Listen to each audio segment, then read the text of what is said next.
Hello friends, I am Dr. Harsh Mathur from Netralaya, Varanasi, India, and today we are going to discuss how to deal a soft cataract. So presenting a young male with a posterior subcapsular cataract. The main problem was photophobia, difficulty in driving at night. So we decided to take him up for surgery. Now the problem with these soft cataracts are it's very difficult to get a good hold of these nuclei, chances of cheese wiring, and then in finally creating a crater in the center are the main challenges. If you are planning a stop and chop, then going through and rupturing the posterior capsule, the chances are very high. Same goes with the divide and conquer. And if you are planning a direct chop, then dividing the nucleus is a big task. So what I have found repeatable in my hands is prolapsing the nucleus out of the bag, tilt and tumble technique, and then emulsifying it in the anterior chamber at the level of the iris plane. So let's see, the rhexis has been done, around 5 to 5.25 mm of rhexis. Now a bit of burping out of the viscoelastic, doing the hydrodissection and hydrodelineation. So this hydrodelineation helps us to identify the amount of nucleus that needs to be emulsified, and now I know that I can prolapse it out of the bag easily, and the nucleus prolapses out. So now we can go ahead and perform phaco emulsification. This is Cataract's 3 phaco machine. Not much of power is needed.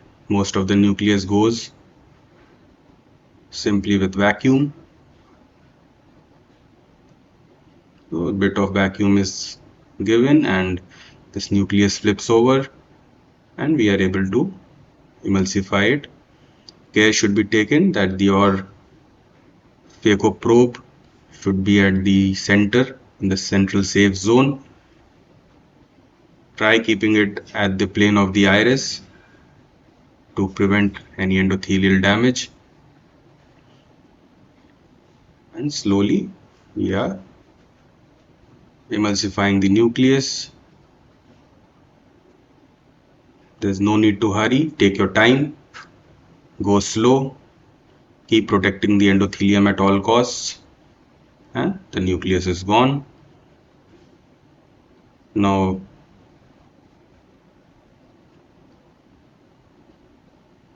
the bit of epinuclear sheet is remaining, which is then emulsified, and in no time we are done with the nucleus in a safe manner.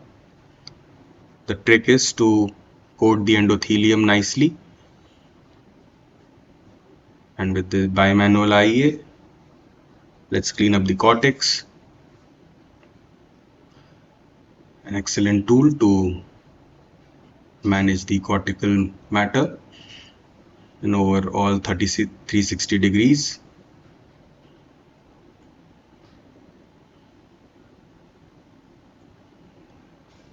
That's it. We are done with the cortex and filling the bag with OVD and placing the IOL.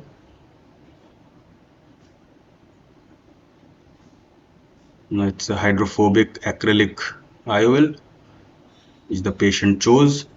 The leading haptic goes in the bag. The trailing haptic is then gently dialed in.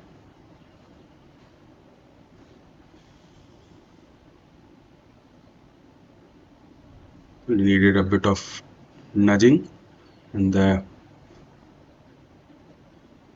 IOL is in the bag, nicely covered by the anterior capsule for better long-term stability.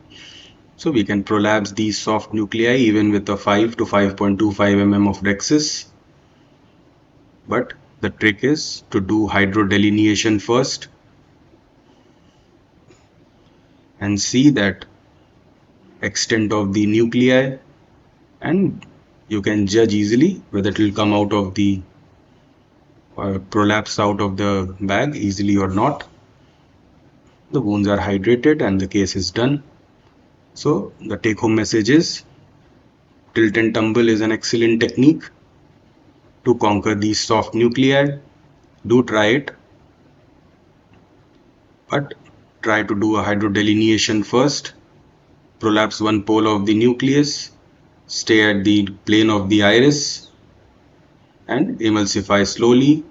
Coat the endothelium with a nice high viscoelastic substance. I hope you like this video. Do like and subscribe to my YouTube channel. Thanks for watching.